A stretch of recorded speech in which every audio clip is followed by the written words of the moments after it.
Good evening, everyone. My name is Will Willis from the Franklin Park Civic Association, and welcome to First Friday in October. And actually, it's the first Friday of the first full week of October, okay?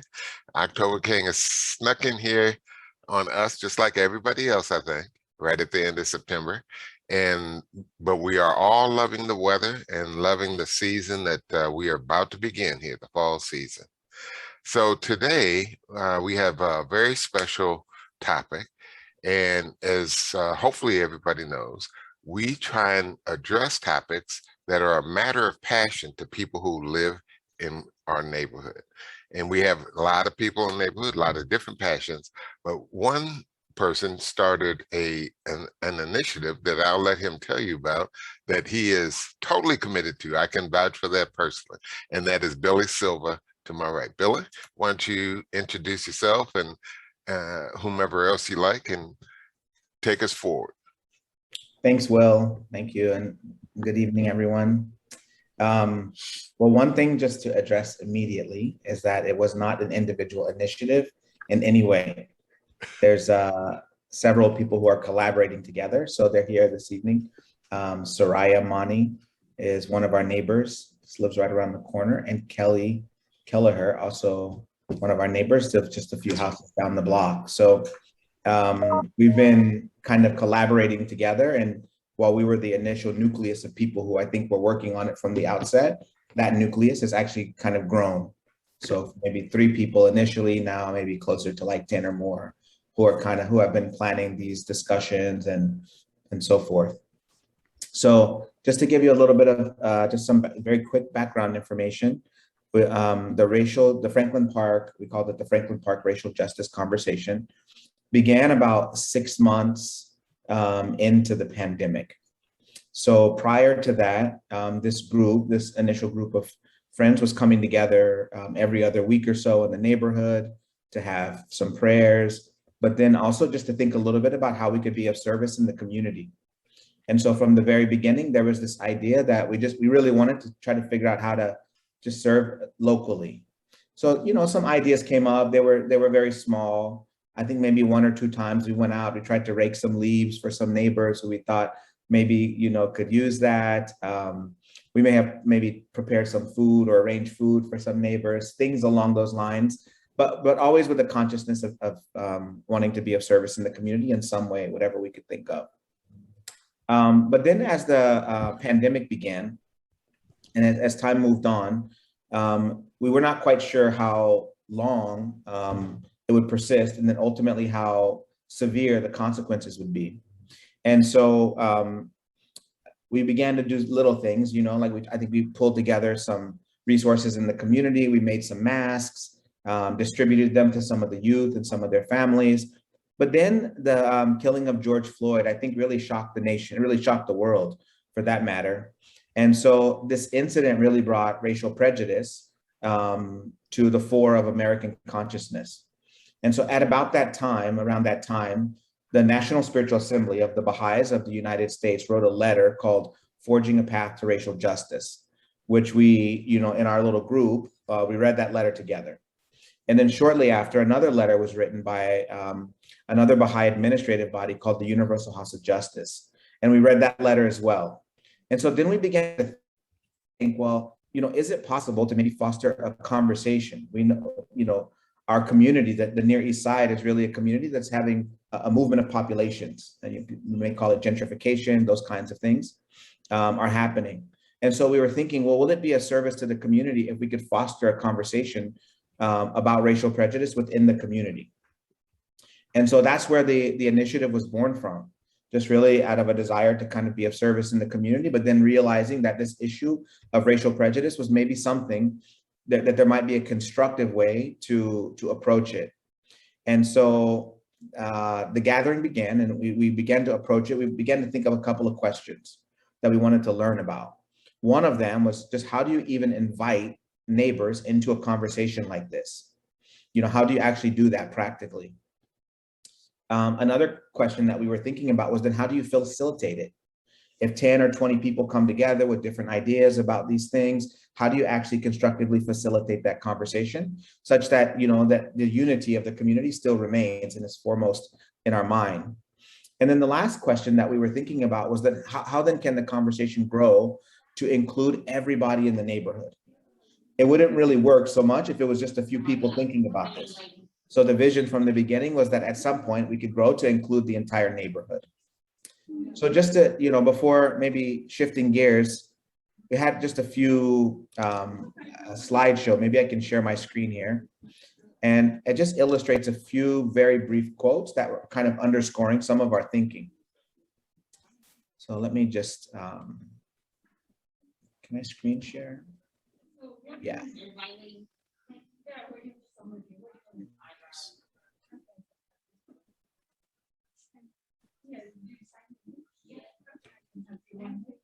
Can you see that, the quote?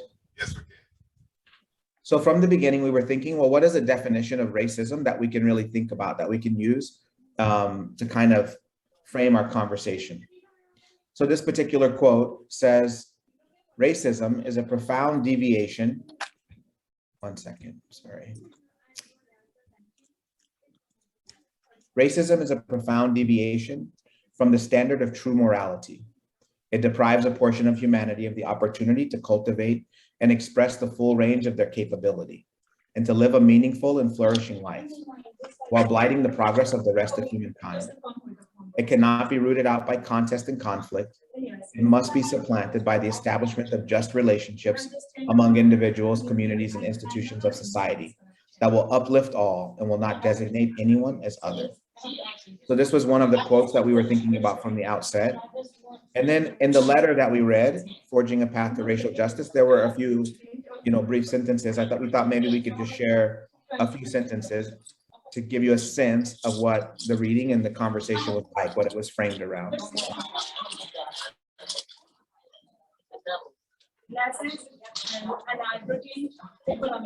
It is clear that racial prejudice is the most vital and challenging issue we face as a country. Hey, Billy, excuse me 1 second. So, are you near the rest of your crew? Or I don't hear him anymore. Okay, go ahead. Okay? Yes. Okay.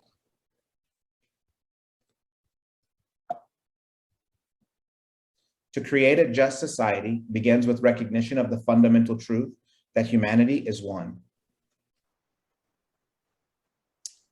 And our efforts can only succeed when we learn to build relationships with each other based on sincere friendship, regard, and trust, which in turn become pillars for the activities of our institutions and communities. So these were a few very brief quotes from the letter that we studied, just to give a sense of some of the themes and ideas that were underscoring the conversation. So at this point, maybe you can just turn it over to Soraya, who will share a little bit about the principles that were guiding the conversation itself.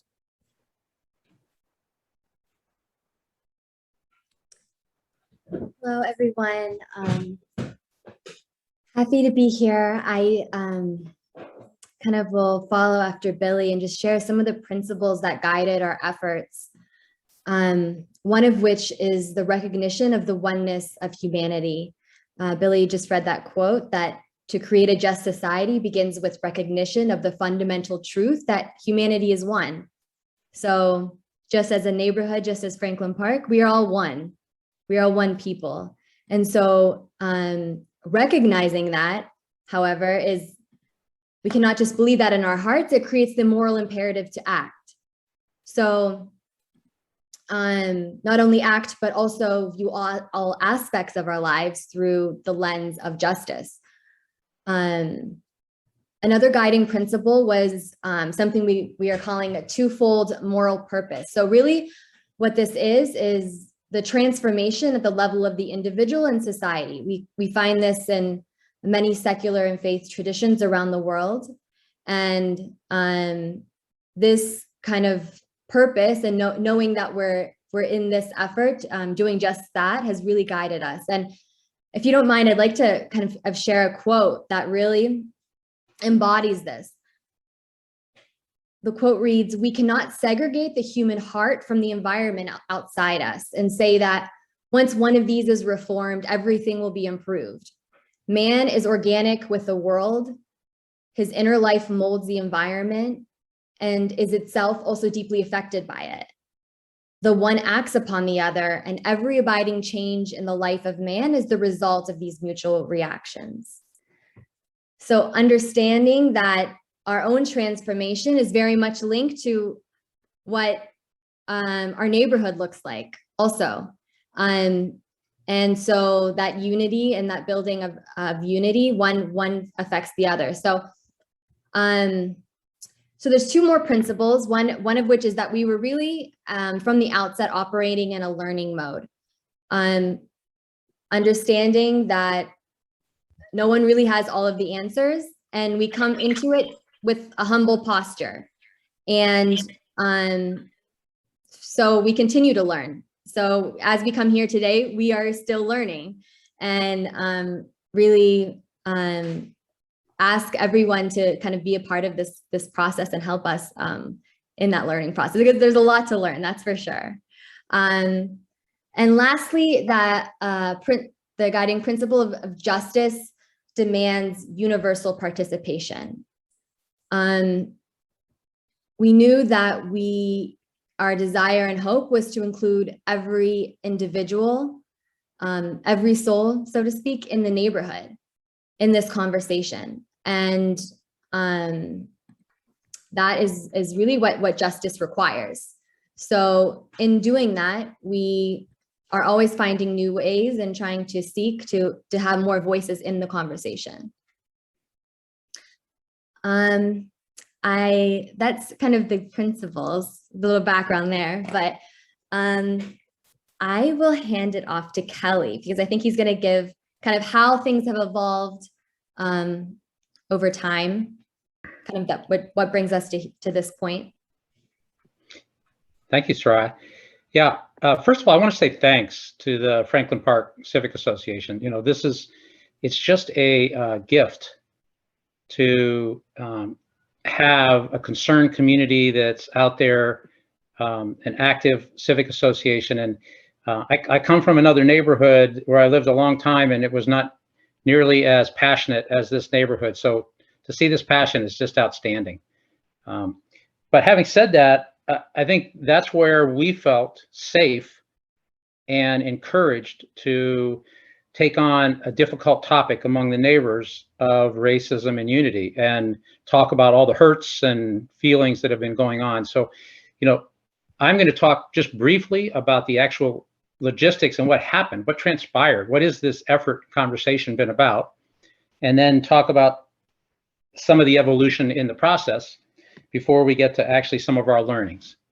And so briefly, we started off with a Zoom call with 10 people just to see, could we have a conversation that embraced the principles that Soraya mentioned, came out of the learning posture that Billy implied and Soraya talked about specifically, and yet talked about difficult topics.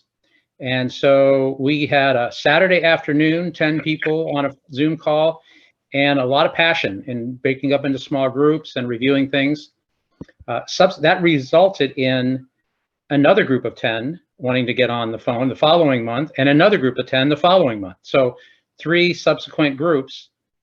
And what we realized was that there was a very large appetite, because none of the calls ended early. Everybody wanted to talk the full 2+ hours about these issues, and everybody had a lot to share. So we gathered, initially intended to gather on Juneteenth. And as we tried to do so, had 45 lunches set up with tables going to be spread out in the park and hopefully in a safe distance. The rain didn't agree with us. So we delivered 45 lunches that morning in a helter-skelter mobilization thing that from the front of Billy's porch, where Command Central was. And then had a Zoom call where we actually heard a lecture on the history of Franklin Park in the last 20 to 30 years. And it was very well done by Chris Bournet, and we'll talk about that later.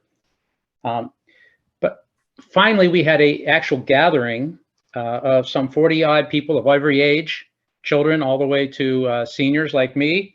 And that was in the park itself in July. And we did some artwork and had some discussions. and really amazing for me to get a paintbrush back in our hands and realize how much we had to learn. Throughout all of these events, what we've had, and then we learned that there were some people that were not able to come out in Franklin Park. They either not able to leave their homes, afraid to leave their homes, don't have email, don't have Zoom, didn't have internet access. So we realized that we had to do something radically different, and we started the first of what's been 26 so far, but hopefully will be more, porch visits, where we're visiting people on their porches. And yeah, Will, I see you noticing it, but it's been radically eye-opening. And it turns out that it's not just people who aren't able to come to meetings, it's even the people who've been coming but want to share more in private on their porches about their own journey and their own hurts and their own consequences from racism. So we've had a tremendous amount of learning in this process, eye-opening for all of us. And in the process, we've seen there's been a tree of growths where 3 of us were talking through walks in the park, and it evolved to the point where there were 10 facilitators for the larger meetings. Then there were 30 people at the largest Zoom call and 40 plus in the park. And now we're beginning to engage whole families in the porch visits. And we see that, you know, it's a be one, bring one, do one kind of thing. And so having so many different people involved, it's clear that there's a desire for more. So that the growth has been remarkable. And the content has changed as well, in the sense of people initially expressing a little bit of fears and loss and concerns about racism and fear, but their desire for more, for richer lives, for better connections and evolution. And we'll talk about the learnings and the lessons in a second. And then lastly, the actual role of the effort. It turns out many people are seeking permission to get involved. And Will has been trying to get people involved for so long that but there's a real desire for someone to say, yes, you should have a porch block party, or you should have a progressive dinner, or yes, you should have these conversations, and yes, you should come to the park. And so just giving people a benediction has been a lesson in and of itself. So I think it's been, for me, a huge growth process in taking this walk with friends and people that I'm meeting in this events, these series of events.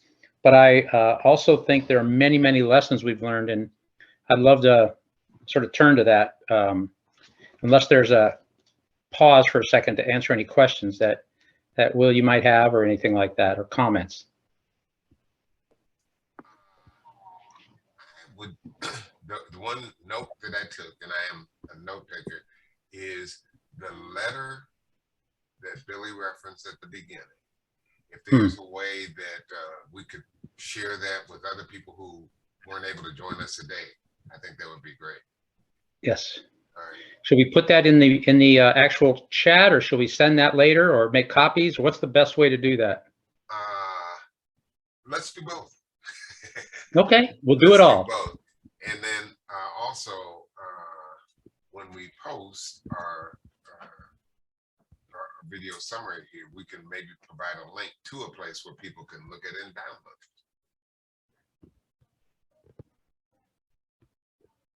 it. Billy, do you want to talk about some of the emerging insights that we've had? Start that off. Yeah, we can definitely just highlight some of the insights from this conversation. One thing I think we were going to try to touch on, because there was a really important development as we started to move through, which was the engagement of the neighborhood youth. I think Soraya was going to share a little bit about how these youth have actually come into this conversation. Yeah, please, Soraya. Yes, we have many youth who are actually some of the strongest, if not the strongest, protagonists of this effort. At this time, we've had 32 youth in these blocks that we live study the letter and engage in acts of service around the letter.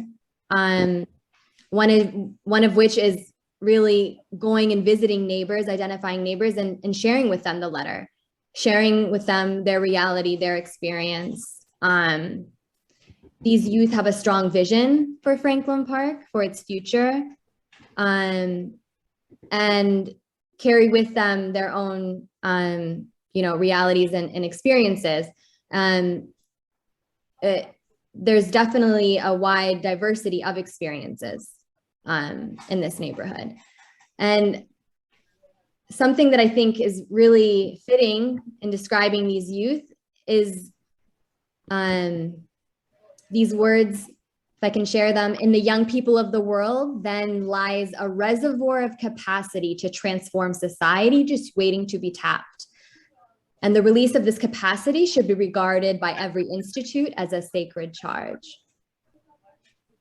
So really their capacity is there, and it's just waiting to be tapped. And as we speak, it's being, that capacity is slowly kind of being unleashed, and we're seeing that transformation. And I can, maybe when we kind of share a little bit later about kind of what we're learning and the transformation taking place, I can kind of share maybe a few stories from some of these youth specifically, and kind of what this process, how this has kind of affected them, and their contributions as well to the neighborhood. If I may, I am really big on metaphors.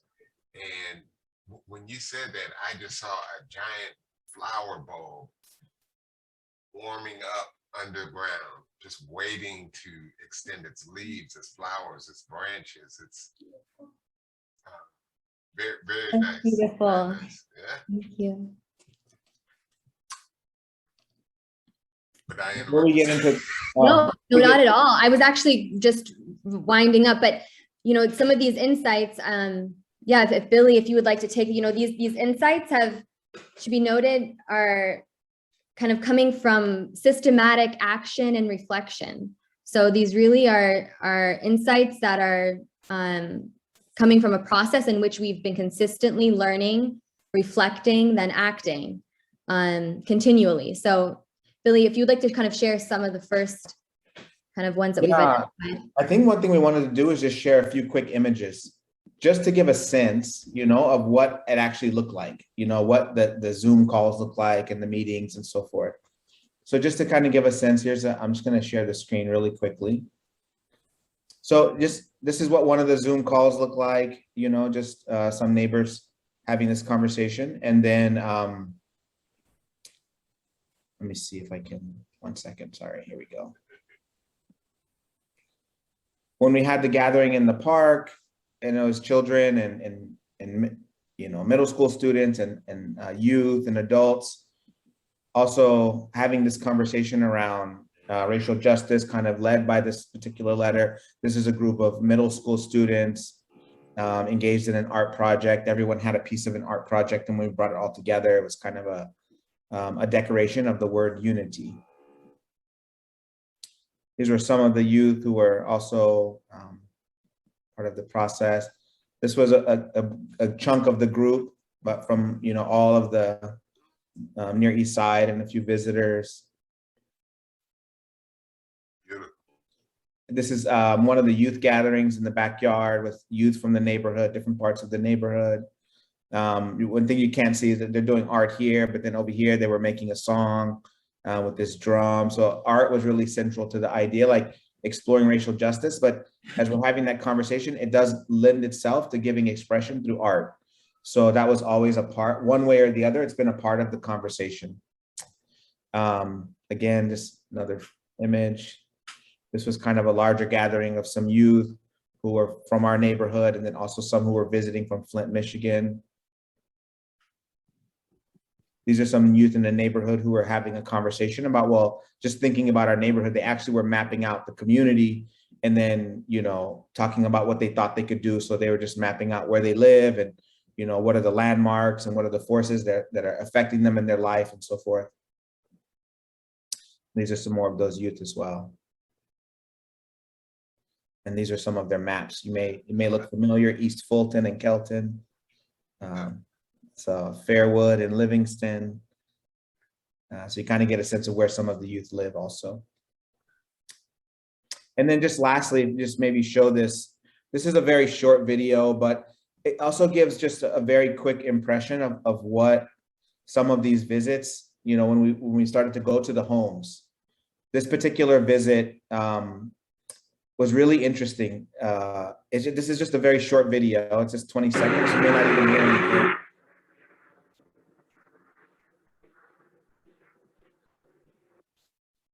But what's fascinating about this is that these three people come from very different realities. So this young man, he's 15, he lives, you know, somewhere in the community. Maybe a month or two before this, he had just gotten shot, but he was part of the youth conversation. The young lady sitting at the top of the stairs, she lives in that house.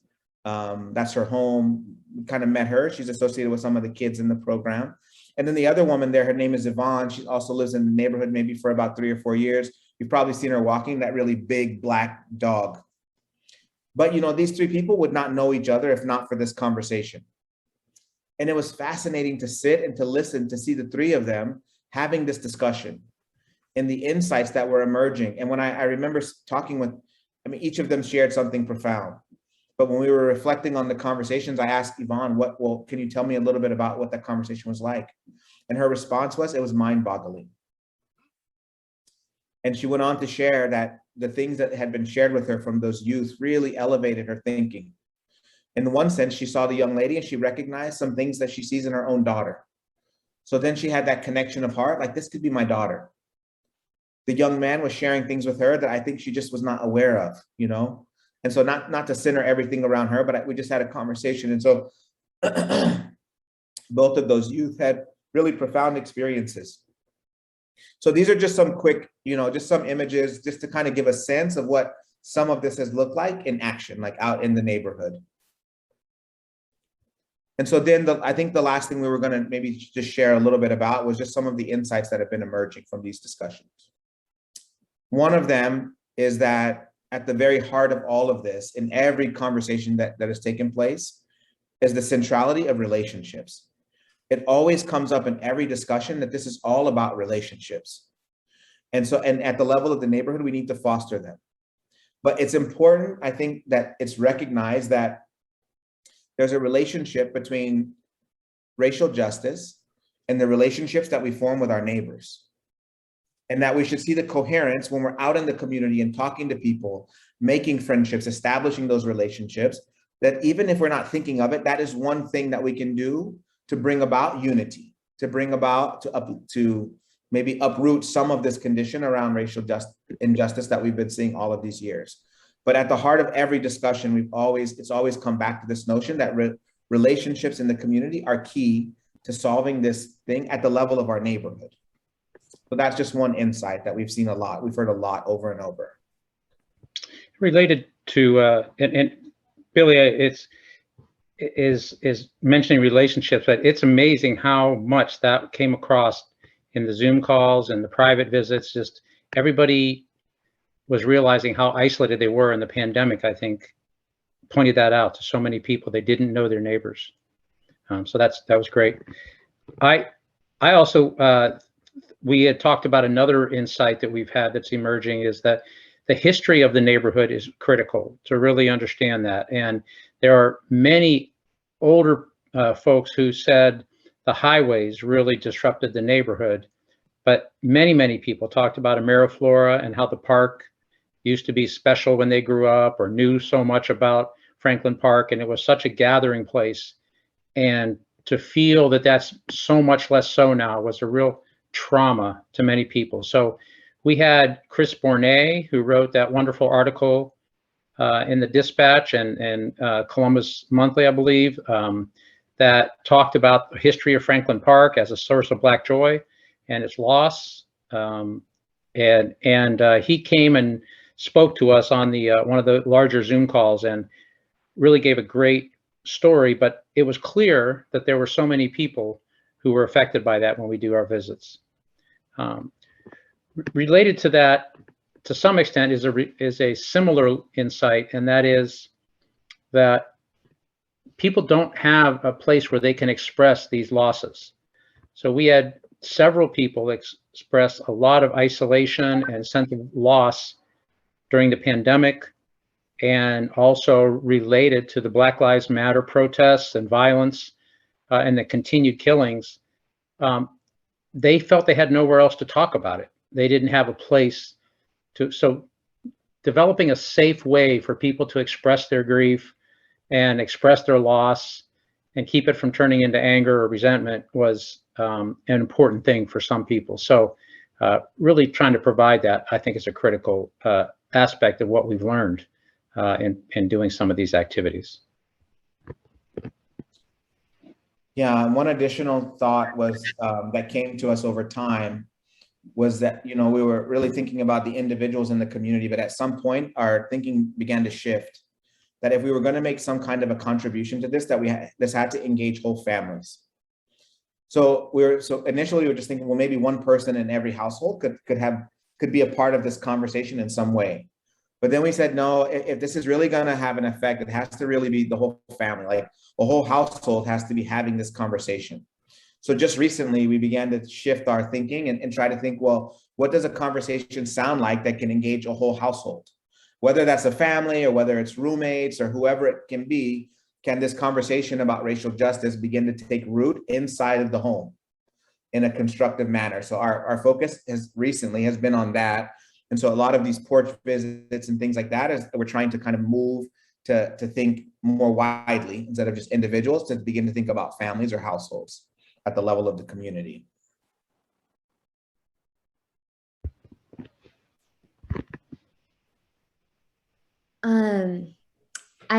I was going to add just one more kind of related to the youth that I mentioned earlier.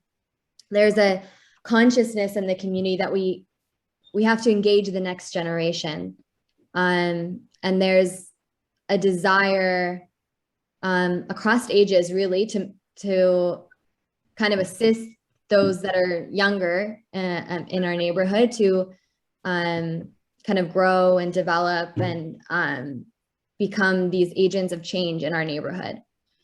Some of the insights in particular that have come from the youth in this conversation are that there really are different definitions of racism.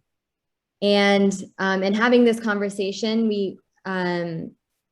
the language that we use has different meanings depending on who you are and your experience and perspective. This is something that kind of continues to come, we kind of continue to see in the conversations with the young people. We also have many times discussed trust. Almost every gathering or visit that was with a youth, there was a conversation around trust. And one young person, he is 15, he shared, I learned from experience not to trust people, so I have to learn from experience to trust people. So what does that mean for us? What is that, you know, that sacred charge that we talked about earlier? This is our kind of responsibility, and how do we create that experience? So these youth are open to the process and to the transformation, but their experiences thus far have taught them otherwise in some cases. And lastly, just this desire to serve and willingness to serve. And real keen awareness of the need for change. And they're speaking of these transformations that are, you know, taking place at the individual and then community level. One of the protagonists of this effort, who is another 15-year-old young man, we had a camp, kind of a community building camp, in which we were discussing themes that related to the process of transformation in our neighborhood. And he wrote a letter to his peers towards the end of this camp. And he kind of before returning back to kind of the Near East Side, the letter, if I can just read a part of it, because it's just so moving. He said, "If I can promise you all something, it would be that I'll make my community right. I'll make my hometown right for me, but mostly for you. When you see me next time, a change will be made. You all helped enlighten my soul, something I can never forget, even if I tried. Bonding with you all is the best thing that could have happened to me. So in some cases, we were bringing together these youth in Franklin Park that maybe didn't even know each other. So when he says, I'm bonding with you all, he's maybe bonding with individuals that are his age that live in this community that he maybe didn't know before. And you can kind of get the sense of how powerful this process is, and kind of the transformation. And upon returning home a few days later, he and some of the friends from that kind of away camp, they were invited to join the planning for the next racial justice gathering. And wow, like they really kind of just took ownership of the process. This is their process. If they no longer is this something else, this is their process. And kind of shared with the adults, like, you know, I remember them kind of grabbing some drums and sharing with them some like music that they had created, and just kind of, you know, it was just a really powerful, and I think Kelly and Billy were also there to kind of speak to it. But another young girl who's 16, for the first few months that she was kind of engaging in this conversation, she was also, the first time we had met her was through this conversation. She was studying the letter. She would only speak through her friend. You know, anything that she wanted to say, she would whisper it to her friend and then have her friend say it. And it was a month or two later, and it was at a point where we were engaging more and more individuals. It was for the park. And you could see how many people, there were nearly 50 individuals at this park gathering, right?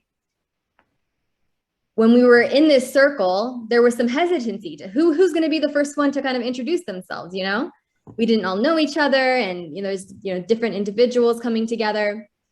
She just popped up and took the, I'm not sure, it was their mic, or maybe she didn't, I don't even know if she used one. She just kind of said, you know, like introduced herself and just totally set the tone. And I think that's just one way in which we're seeing, the transformation, right? That's kind of, we keep going back to that. So, I know Kelly, I don't know if not to put you on the spot, Kelly, but there was something with the adults in the porch visits. I think that was also pretty profound. Yeah, I think you can see that Billy and Soraya and I and other people who've been involved have each personally experienced a lot of growth and change in all this, because the revelations and the intensity and the passions that people are sharing, especially the youth, but including these others. And yes, that young lady got up and she just took over the meeting, and she had never spoken a word in the previous 3 times I had seen her. So it was truly joyful. But, you know, there's also a deeper thing touching people. We met in one of our porch visits with a young couple who said, you know, we know there's problems in the neighborhood, but we're isolated, we're immune from this, we don't see it, we go off to our work and we come back, and, you know, in our communities that we go work in, we never see any of the racism, we never see any of the problems, we don't know what's going on here. And, you know, Billy was with me at that particular visit and asked some difficult questions about what it takes to be a friend with people in our neighborhood. Like, what do you have to do to become a friend? And we just had some thoughtful conversation, and it was about vulnerability and being, you know, reaching out to people who are from different cultural and ethnic groups and racial groups, and how do we do that? How do we cross bridges? And 3 days later, the young man approached me and said, you know, we've made a lot of money. We don't really need the money as much. I just feel like I might have to change jobs, because, you know, I need to find something more meaningful that's less about the money and more about people. And, you know, just to have that eye-opening moment after the conversation about what's important and how important are relationships with your family and with your neighbors and things. He really spent the time thinking about it and wondering about it and really decided to sort of seek a different path for himself. So yeah, right. I need to do that. Well, I'll turn up the light here somehow. Anyway, I will do that in a moment, but basically we are both experiencing ourselves and watching so many people change just with these passionate conversations. It's been a joy for me.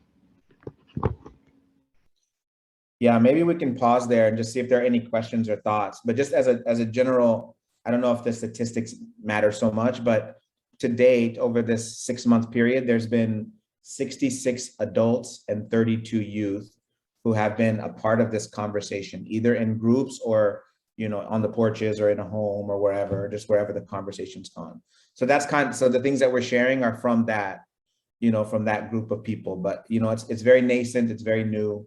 And so we're still just kind of learning and reflecting on these things, you know, and trying to build. But I don't know if anyone has any thoughts or questions or observations. We're happy to, you know. Any questions? Well, I want to offer first, ask if we could give your group a round of applause for engaging the youth of our community. You know, I've lived in a number of places and I've heard, you've heard it in song, you've heard it in theater, children are our future. You know, George Benson said, you know, you got to invest in them to see the future come. And feeling that way is one thing. Doing something about it is totally different. I think you are to be commended for that. And hopefully your words, your actions as you describe them will be an inspiration to others in the neighborhood. You know, I'll tell you a real quick story. Many people are familiar that obviously that we're in the Near East Side. They had the Near East Area Commission elections last Saturday, I think. And some of the originators of the Near East Area Commission were there. And they had some of the pictures of some of the old time folks, and you know, they were sharing that with people, and people were appreciative. But the originator said, you know, what you guys are doing is great, but where are the youth? Where are the young people? You know, it's a bunch of old people sitting around talking to each other. You know, the way we were able to keep things moving and get them growing is to invest in youth. So when they come up, they have a sense of what they want to discuss, what they want to change, what they want to contribute. So again, kudos for the work that you've done. Anybody else? Will, I just had a question for you, actually. You know, going forward, you know, this what started as sort of a small porch things and small conversations has grown a little bit. And how do we make sure that we're coordinated with the civic and other things? I mean, how do we do that more effectively than we have so far? We didn't expect this to go this far. So, as they say, great minds think alike. At the last exec committee meeting,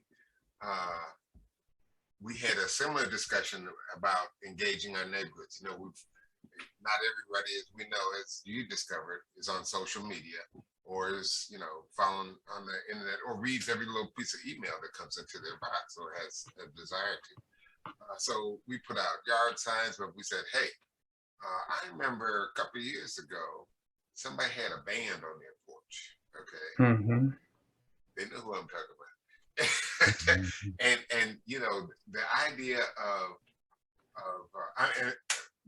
the idea of kind of music, almost like a Pied Piper, bringing people in, I think is something that was attractive to our group. So we had some offers. Some folks on Fairwood want to do that. Some folks on Franklin Park South want to do that. So I don't think we'll have any difficulties in arranging it. It'll be more of a matter of, you know, who's going to go first and how many people can be involved at any one time. But I think that's a great idea. Plus, as we talked about, one of the greatest assets of our neighborhood, being an older neighborhood, is porches. You know, I grew up in Cleveland, and that's how we learned the neighborhood, from the porch, because a lot of times we were confined to the porch, okay, for misdeeds and whatnot. But I think you guys have elevated what can happen there, and I look forward to us doing this jointly. Anyone else? I think Lynn. I do have a question. I'm Lynn, and I live in Old Town East, actually, but I am a member of Franklin Park because I've always been so impressed by how you as a civic association kind of do handle subjects and organizations of people and whatnot. And I'm sorry that we didn't think about inviting you to the Hot Times Festival and see how you could have brought some of these things to the Hot Times Festival, because many times we've had conversations there over the years. And so I really want to applaud you all, but also my question is about the conservatory in itself. Were they involved in any way and in part of your conversation? I can answer that. The short answer is no, but that's only to say that at the beginning, as you can see, it's just very nascent. And all along, we were just thinking about, well, what's next? I think we just got to the point where we said, oh, we really need to engage with the Civic Association. You know, just because it was natural that it's grown to that level where it made sense to connect and then to begin to think together. But prior to that, it was really just small. So what we're learning about now, I think, is how do you engage? How does a conversation like this engage with the institutions in the neighborhood? So the Civic Association is one. I imagine the Conservatory is another. There's probably numerous churches also, but then we also don't want to kind of overstrip what we have the capacity to do. Like there's just a few people doing it, you know? So as more people come into it, and then it makes sense to kind of, you know, expand the conversation further and further and to engage more and more, I think. That's the way we've been approaching it. I don't know if Kelly or Soraya wanted to share any thoughts about that. Well, I do encourage you to share it with them, because I think that you can help open their eyes to what I believe is something they tend to forget, is that there is a very lovely neighborhood behind them. And I also, I've been very involved in farmers markets over the years, and was involved not physically, but just kind of as a fan, and sharing my experiences with them when they started the market. And they have seen it over the last few years. And I spoke to them this past one, and I said, you are in the wrong spot. You really are in the wrong part of your neighborhood. And I met with a woman, I'll be happy to share her name, and she's really very new. And I just said, you really need to be looking in a different direction. And well, this or that. I said, I totally understand what farmers need, yada, yada, yada. It doesn't matter. I do not see people I know in the neighborhood coming over to your market. And I said, because with the trolley barn opening up, I think that's even more so of a reason why they need to kind of think. So I really encourage you, even if you don't see them as part of the process, just kind of just toot yourselves that it is going on, and let them kind of see how they see their role or whatever. But they have no role. They're just another entity in the neighborhood, and they're there 9 to 5, whatever. But as you said, they're just an institution in the neighborhood. And it's really very exciting, and would love to see the NEAC engagement committee think about having you talk and see how other parts of the neighborhood, other parts of the commission can kind of learn from what you've done, because it is those little conversations and those smiles that are great. That's wonderful.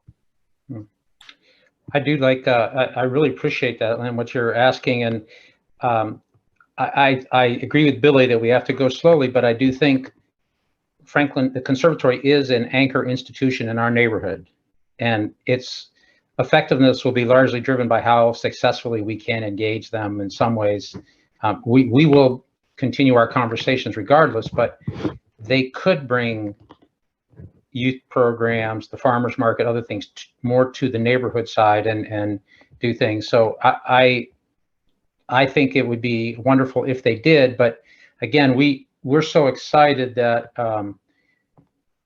we've got young people involved, and I think they're also going to help be very convincing on a lot of these things. So hopefully we can make their voices heard. Absolutely, and they really need you, because many times over the past years we've heard oh, we've promoted, and nobody participates. And it's like, well, how do you promote? How do you really involve? And you really are constantly just building the relationships. And when those opportunities are there, you'll share them. And I think that's just truly a nice community, just talking to each other. Hey, Billy, maybe you can convince them to do porch visits in our neighborhood. I mean, I have a feeling it really is a lot about just like experience and capacity. Like there's probably no one there that really knows how to engage in the community. I think that's something that we're hearing in the neighborhood. Like as Kelly was saying, meeting with that young man and his wife, like they've been living there for 7 years, and really they were just throwing their hands up. They said, we just don't know what to do. We want to know our neighbors, but for whatever reasons, I don't know, they just haven't. So then we said, okay, well, we'll connect you. We can help you with that. So it may be the same there, which is just like, maybe they just don't know how to do it. If they're promoting and people are not responding, maybe the conversation is not striking the right tone. So it's just a function, I think, maybe of capacity building for all of us. We're all kind of doing that together. So the question was asked kind of how you can move forward and scale. Another suggestion that was made, I think at one of our meetings, was kind of reinstituting the whole block watch concept. In other words, making sure that everybody knows everybody on their block. And as a old resident of this neighborhood, and a good friend once told me, a nosy neighbor is a good neighbor. Because they can, that was Warren Tyler, because they can, you may not like everything they bring to your attention, but they will bring things to your attention. And so on that very level, that is something very sustainable. All these neighbors, all these blocks have neighbors. Some of them don't stay as long as others, but getting to know your people to the left and right, I think is a beautiful thing. And whereas we may get to know everybody in the nearest area, at the very least, know the people in your neighborhood on your street. So. We had a remarkable number of people say they had lots of friends and activities, but they were all outside the neighborhood and did not know the people that lived next door to them. Oh, That was surprising. Well, again, porches can be a great unifier, and I applaud that approach, and I will commit to resurfacing it and connecting folks so we can definitely get that up and moving. I think our porches aren't going to go away. Our feeling for neighborhood, our desire, but porches may be the secret sauce, as some people say, that help people get to know each other. And Soraya, you had mentioned earlier in one of your comments that one of your key principles was to help people recognize, what's going on, which creates in them a moral imperative. And I think that's so true. I heard somebody speak how a neighborhood is like an old house. You can ignore what's in the basement, but once you know there's something ill going on in the basement, there's a moral imperative to do something about it, whether it's water or rodents or what have you. So creating that knowledge and understanding what you guys are doing, I think is an outstanding initiative, and hopefully we can work together to spread those kind of efforts. Anybody else have a question? Jackie, I see your microphone is on. Were you gonna? Oh, no, thank you. I'm just listening. But that's fine. This is That's fine. Wonderful. Thank you, Will. You're sure welcome. You're sure welcome. I'm trying to learn the cues here as the Zoom host, but that's great. And again, we have a couple of minutes before we go off, but Billy mentioned that that we have a lot to learn, and hopefully we can all find ways to share what we have learned. I had no idea that I heard, Linda and I heard the music, the laughter, the engagement 2 doors down, but we had no idea what was, what was being baked in that oven, if you will. And so if there are ways that we can share those stories with other people, that they know that greatness and goodness is coming out of those interactions, I think that will help the cause as well.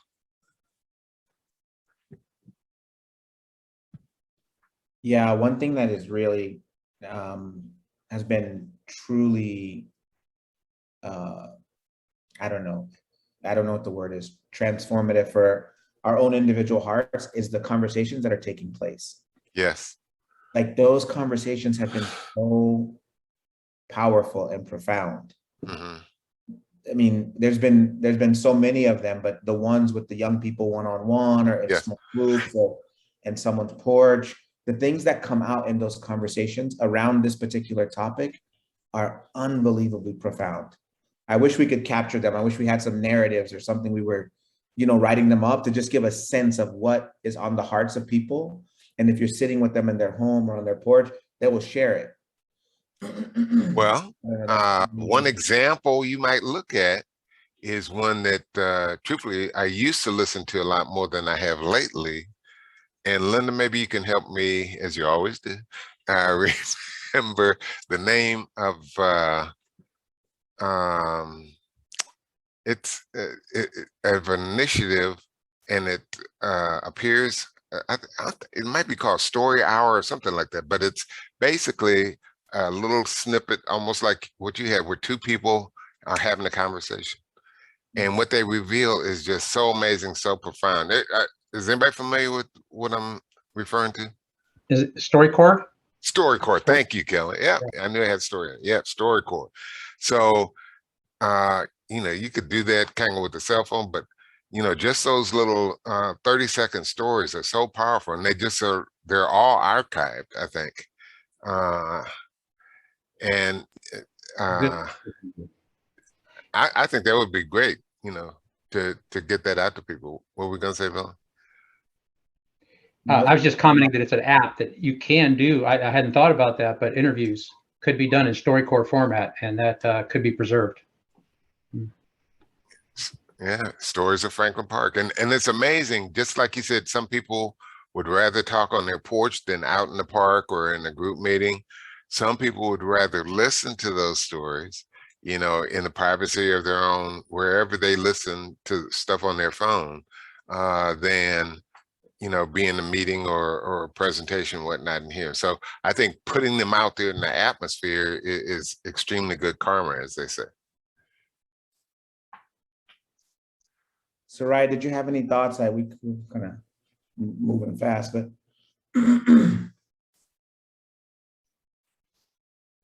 additional thought.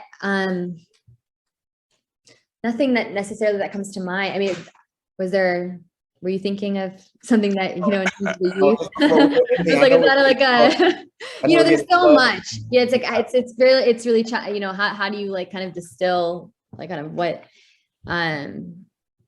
there's so much there, especially, yeah, with the young people, as Billy mentioned. Yeah, a lot to be shared. Well, so let me take a line from a contemporary commercial. There was so much they couldn't get it all in this one ad. I think it's Subway. It said there's so much we couldn't get it all in the session. And that's unfortunate, the place we find ourselves at today. We spent about an hour learning about a fabulous collective effort, as Billy emphasized, that I think is taking root in our neighborhood. And I'm hoping that we can all help it flourish in the future in whatever way that we can. Certainly, the Franklin Park Civic Association will look forward to following up on some of the requests and suggestions that were made here today, and we will spread the word by incorporating this video on our social media. But again, I want to thank all of you for taking time, for attending today, for presenting today. Ask you to keep the faith and keep up the good work, and we will be with you in the future. Thank you. All right. Thank you. Thanks for the Civic Association. You're sure welcome. Take care and have a great weekend, everyone. Bye. Bye-bye.